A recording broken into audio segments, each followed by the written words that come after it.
In today's video, I'm going to teach you how to add users to Google Admin Console.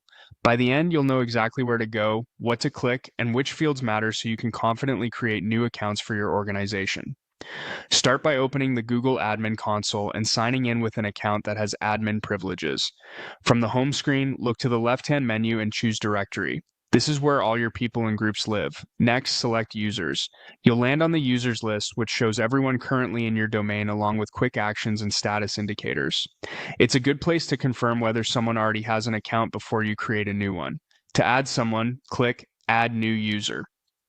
A panel or form will open. Begin by entering the person's first name and last name. These fields drive how the name appears across Gmail, Calendar, and other Google services, so enter them exactly as they should display. Next, set the primary email.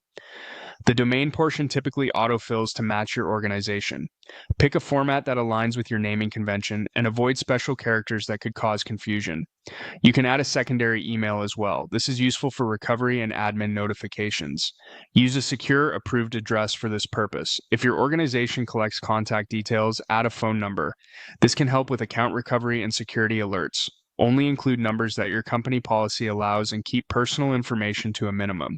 For more control, open the option to manage the user's password, organizational unit, and profile photo. You can let the system generate a strong temporary password or set one that meets your policy. Always enable the setting to require a password change at the next sign-in so the user immediately sets their own. Choose the correct organizational unit so the account inherits the right settings, restrictions, and licenses from day one. Adding a profile photo is optional, and the user can update it later if you prefer. When everything looks correct, click Add New User to create the account. You'll see a confirmation with the new user's sign-in details. Copy the information and share it securely using your organization's approved method. Avoid sending credentials in plain text. If the new user doesn't appear right away in the list, refresh the page or check your organizational unit filter. That's it. You've added a new user in the Google Admin Console with the right details, secure settings, and proper placement for consistent policy enforcement.